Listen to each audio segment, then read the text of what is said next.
জি আমডাঙ্গায় মুসলমান মসজিদের আজানে হিন্দু পাড়ার তার ঘুম ভাঙে, আর কাজী নজরুলের শ্যামা সঙ্গীত আমার হিন্দু মা বোনেদের মন্দিরে বাজে। সেই আমডাঙ্গাকে তৃণমূল বারবার উত্তপ্ত করেছে এবং আমডাঙ্গার যুব সমাজ ছাত্র সমাজকে বিপদে চালিত করেছে। আমডাঙ্গার কোনো কলকারখানা নেই, আমডাঙ্গার কোনো উন্নয়ন নেই।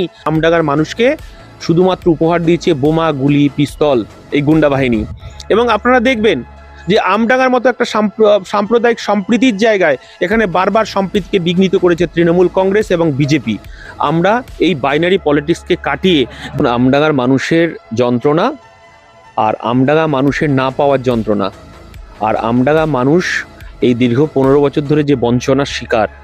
কারণ আমডাঙ্গার মানুষ যখন তার অধিকার ফিরে পেতে চেয়েছে, আমডাঙ্গার মানুষ, সাধারণ মানুষ যখন তার পঞ্চায়েতের অধিকার ফিরে পেতে চেয়েছে, আমডাঙ্গার মানুষ যখন তার ন্যূনতম চাহিদা রাস্তা, আলো, বিদ্যুৎ, তার বাসস্থান, তখনই তাদেরকে কখনো আক্রমণ করা হয়েছে, বাড়ি আক্রমণ করা হয়েছে, ঘর ভাঙা হয়েছে, ব্যবসায় তালা দেওয়া হয়েছে এবং নানানভাবে তাদেরকে তৃণমূলের গুন্ডা বাহিনী, তৃণমূলের মাস্তান বাহিনী, তৃণমূলের লুটেরা বাহিনী, তৃণমূলের সিন্ডিকেট বাহিনী, তারা বারবার তাদের এই সাধারণ মানুষের উপর অধিকারের প্রশ্নে তারা বারবার অধিকার খর্ব করেছে।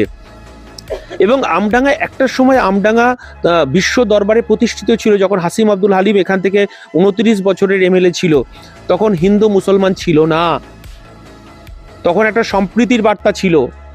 এবং 11 সালের পর থেকে পরিবর্তনের নাম করে সংখ্যালঘু মুসলমান ভাইদেরকে মমতা বন্দ্যোপাধ্যায় যে কথা বলেছিলেন, শিক্ষা, স্বাস্থ্য, বাসস্থান, মাদ্রাসা শিক্ষা, একটা কিছু কাজ এই আমডাঙ্গার মানুষকে দিতে পারেনি।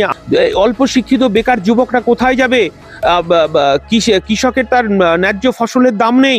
আপনার আমডাঙ্গায় একটা বিশাল অংশ জুড়ে চাষ, সেখানে আপনার গাজর চাষ, আলু চাষ, পেঁয়াজ চাষ, কোনো সংরক্ষণের ব্যবস্থা নেই। এবং যারা পেঁয়াজ চাষি তাদের দুর্দশার কথা শুনলে মাথা খারাপ হয়ে যাবে। এখানে কোনো একটা সরকারি কোল্ড স্টোরেজ নেই যে এখানে সবজিগুলোকে সংরক্ষণ করে রাখা যায়। এখানে আমরা বারবার দাবি করেছিলাম যে আলিয়া ইউনিভার্সিটির জন্য সল্টলেকে পড়তে যেতে হয়, আলিয়া ইউনিভার্সিটির জন্য ক্যাম্পাসে চলে যেতে হয়। এখানে একটা ইউনিট করা যেতে পারতো না? গতকালকের একটা ছোট্ট উদাহরণের কথা বলি। আমি গিয়েছিলাম উলাবুতে, সাধনপুরের পিছনে উলাবুতে গিয়েছিলাম। সেখানে গিয়ে দেখলাম, উলুডাঙ্গা বুথে গিয়েছিলাম।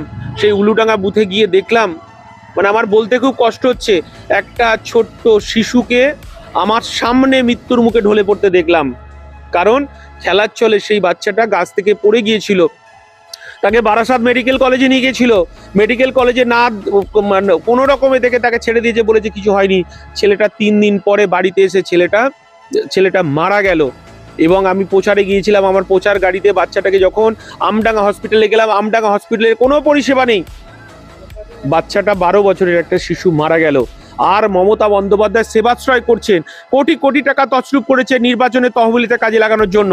আজকে সেই সেবাশ্রয় যদি আমডাঙ্গায় 4টে ক্যাম্প হয়েছে, 4টে ক্যাম্পের যদি কোটি কোটি টাকা, আজকে আমডাঙ্গা যদি একটা এমআরআই মেশিন বসতো, একটা এক্সরে মেশিন বসতো, একটা যদি প্যাথ ল্যাব হতো, একটা যদি বাচ্চাদের জন্য আইসিইউ রুম হতো, মানুষের জন্য যদি মানুষের পরিষেবার জন্য যদি উন্নত চিকিৎসা ব্যবস্থা হতো, তাহলে এই ছোট ছোট কুঁড়িগুলো আজকে অকালে ঝরে যেত না। একটা অপদার্থ সরকার, যে রাজ্যের মুখ্যমন্ত্রী তিনি হিজাব পরে, বোরখা পরে, ইনশাল্লাহ সুবহানাল্লাহ করে আজকে সংখ্যালঘু মুসলমানদের তাদের ওয়াকফ সম্পত্তি বিজেপির হাতে তুলে দিচ্ছে, আমাদের অধিকারকে খর্ব করে নিচ্ছে।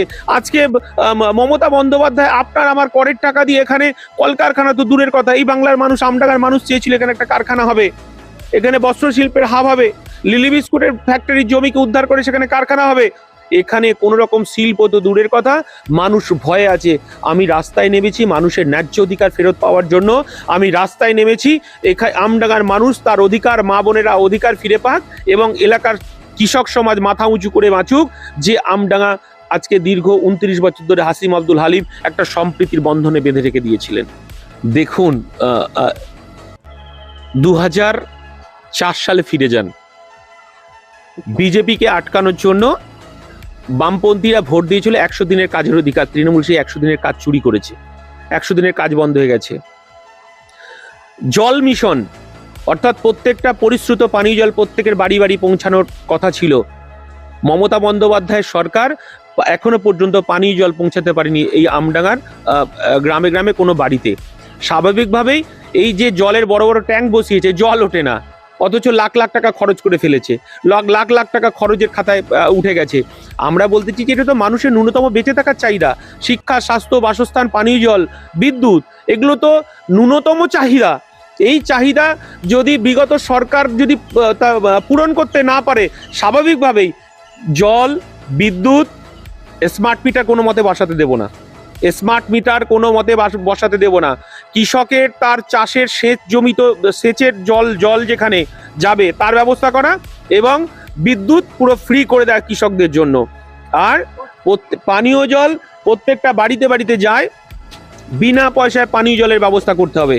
আর বিদ্যুতের যে বিদ্যুৎ 200 ইউনিট পর্যন্ত ছাড় দিতে হবে। অর্থাৎ 200 ইউনিট যদি আমি ছাড় দিতে পারি, তাহলে গরিব মানুষের বিদ্যুতের বিল আর দিতে হবে না। আর বিদ্যুতের সব থেকে চুরির কারখানা হচ্ছে এই মমতা বন্দ্যোপাধ্যায় সরকার করে রেখেছে। গোয়েঙ্কাদের কাছ থেকে ভোটের জন্য 400-500 কোটি টাকা নিচ্ছে, আর ইলেকট্রিক কোম্পানিগুলোর কাছ থেকে কয়েক কোটি টাকা নিচ্ছে, আর হচ্ছে বিদ্যুতের টোটাল তাদের করের টাকা এবং তাদের মাসুল সাধারণ মানুষ, গরিব মানুষের উপর থেকে নিয়ে নিচ্ছে। এবং স্মার্ট মিটার বসানোর মধ্য দিয়ে বিদ্যুৎ বন্ধ হয়ে যাবে, আর বিদ্যুতের লোক আপনার বাড়িতে আসবে না তার কাটতে, অতএব অফিস থেকেই বন্ধ হয়ে যাবে। এই পরিকল্পনা ব্যর্থ করার জন্য আমডাঙ্গায় খাম চিহ্নে ভোট দিতে হবে, এবং বামপন্থীরা খাম আইএসএফ একসাথে জোট বেঁধেছে গরিব মানুষের অধিকার প্রতিষ্ঠা করার জন্য।